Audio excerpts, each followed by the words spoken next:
All right, so smart algorithms. Smart algorithms help the social media platform complete its gaming cycle. Most social media platforms have an algorithm of some sort, which has to do with mathematics, and the math or what determines an outcome is determined by an action, but now it's also determined by a particular goal, which is the social media platform shareholders. Let's just be honest with you. Or the ad people, the people who are wanting to get more clients for their ads, how they can sort of manage influencers and viewers and still get money in. But then there's also the policing side to it, and that is the machine learning. Can it recognize your content? Can it categorize your content? How is it categorize your content? Where is your content going? Is it pushing views? And that is done with machine learning. So technically, smart algorithms are just a term that I use to explain machine learning concepts. Neural networks and machine learning. Definitely look into those keywords because that is going to help you understand what this concept is, because this is something that they are pushing hard. They're not pushing it, they're releasing it. So most social media platforms like Pinterest have a machine learning aspect to them, and you will see them change features, especially regarding ads and money, or what if your content is actually getting views based on machine learning. So if you want to know where your money is coming from or is going to, follow the machine learning, follow the neural network, and it will let you know, because the content has to go to the machine learning process first before it even gets to the human. So understanding how it sees things is very important. So how do you do that? So let's see. Okay, so the goal is to investigate why both viewers and the smart algorithm decides to push the content. So this is a marrying of both, right? So something gets pushed, it's usually a human and the smart machine or the program pushing the content, so you are getting views. If you go viral, if you get over a certain amount, like if you have a certain amount of followers and you are able to get double it, that's where I'm like, yeah, you should be looking into what's happening there, right? So, looking at content that is very similar to what your brand aesthetic is or wanting to represent is really important. Looking at the emotional side to it, the messaging, the emotional connections that have with the followers, if any, trends that they hop on, what kind of trends they're utilizing, and keywords. Categorizing is so important because that is what the machine is going to do. It's going to categorize everything because there's a mathematical aspect to it. So it needs to process information and associate some and weight something in order to get an outcome, because it has a job to complete. So definitely look into that. And as far as humans go, you're going to look more into creating a real connection with your target audience and seeing how they emotionally connect with trends and keywords, good or bad. So after you conduct your research, you can summarize this, and this will probably be more than just a sentence. This is a prompt for you. So you would just say XYZ movement is connected to the movement trend pools focus on what and what, but it lacks this. So basically, you could say that girl movement is popular with various demographics, and the movement or trend focuses on empowerment, self care, but it lacks authenticity. How does it lack authenticity? You can go from there. Well, some influencers are just jumping on that girl trend because it's this, or it's been played out a lot because of this, or this backlash because of this, right? That's just a summary. Like, how do you feel about the trend? How does your target audience feel about the trend? Utilizing a concept of social listening and creating a community is really honest and ethical, and it also creates a emotional connection, which goes back to create an emotional connection to understand what motivates your target audience. Everything's connected together. So, focusing on categories, you can really look and see what movements are connected to certain trends on the back end for the machine learning algorithms.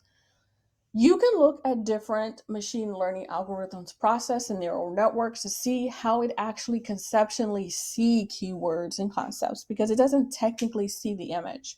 It gets transformed into digital bytes or mathematics, and it's data and information that gets categorized like an Excel sheet, I guess you could say. So, how does it do that and how is it performing? Each social media platform is going to have a different way of utilizing machine learning or the smart algorithm to categorize stuff. You can look at Etsy for like super easy trend keywords and concepts, because those people are digging deep into keywords because that's their money. That's how they're able to make money. You will see that girl, it girl, all kinds of trends on Etsy because that's associated with the emotional and a goal. And then they're providing a product that helps that person get whatever it is that they're wanting to get from that movement and trend. And it also can be a counter or the opposite of that, also. If you're dealing with luxury clients, because the luxury clients are a little bit different in their motivations, they're looking for value, not so much cost, which was drilled really hard in. If you've ever done luxury training, sales training, is like every meeting, every training over and over and over again for the people that were mostly guys, was like they kept saying it is not about money, it is about value. What are these people's motivations? They didn't say what the people's motivation is, but what is your client motivation? Your client motivation is value. What do they value? You cannot use a blank statement for luxury clients. They have commonalities, but they are looking for value, because once you get into pricing, you get into negotiating things less than what they really want.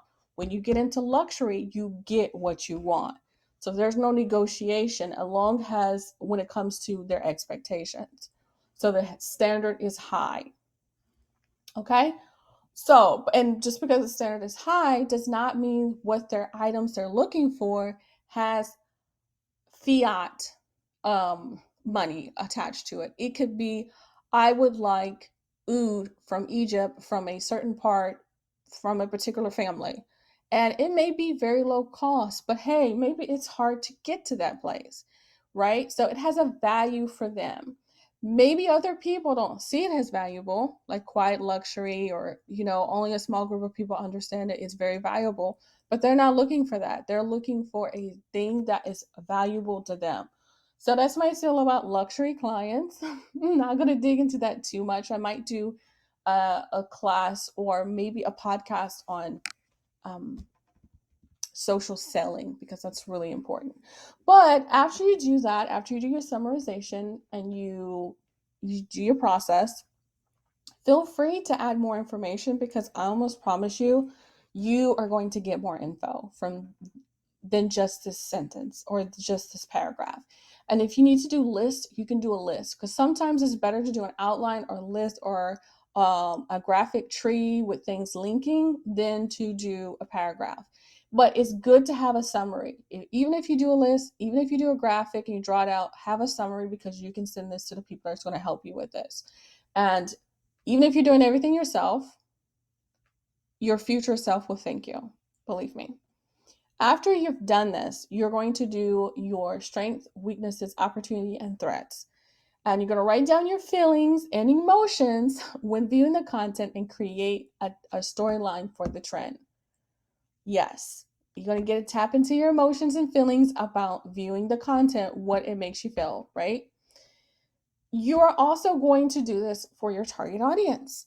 Do you guys have the same feelings, emotions? Is there a commonality that you can achieve where it's balanced? Because that's going to be really important too. Because just because someone, you have a target audience that's interested in something, but it doesn't align with your brand, doesn't mean that you can't dip into something that is. A great industry to look at is fashion, high fashion. Versace, Dior, and Chanel. Chanel is perfect because that's considered pretty high up on the luxury chain, and they dip into trends and they try to balance and have that commonality by still having high standards. So luxury brands are awesome for this. And to do some social listening, Social listening is so important. Even if you don't have a following, you can start building your followings and you can do social listings on other platforms related to your brand. And while you're actually doing this exercise, you can write down some accounts or start following some accounts that you think would be great for your social listening journey. All right, so you have reached the end of this class. So, or course, because to me it feels like a course. It may feel like a few slides, but when you dig deep into it and start looking at the keywords and concepts that I put into the slide, this will turn into a course for you. I promise you. You're going to have questions. So, after you've done the work, you're going to develop your hypothesis to create your theory. And it basically means that you're going to create an action. No, so no longer are you just going to be summarizing things or writing things down or listening. You're going to create an action. Even if that action means to do more research, how are you going to conduct that research? Who is going to be conducting the research? What tools are you going to be using to conduct research? But before you even do that, you need to have a good solid ground on what you're trying to achieve. You don't know in this creative business how hard it is to get people just to make a statement about where they want to go forward because they really don't understand where they fit in as far as brand positioning or what they're willing to gamble with their brand presence. So by developing this, you are literally in like the 1%. So you need to connect with a movement or a trend of your choice, and then you need to create actions to achieve your theory based on the information that you got. So I can say that it girl, that girl movement lacks authenticity, but this is how I'm going to counteract that. I'm going to build my following by connecting one on one, by interacting with groups that they're already associated with, by creating videos where I'm talking to them, not just putting out content and clips and videos, but actually building a following. And then I'm going to follow up with social listening. From there, you can create an even more deeper plan and get other departments in line to help you achieve your goal. So, this is a lot. I know that you can do it. Good luck, and I'll see you guys in the next class or course. Bye.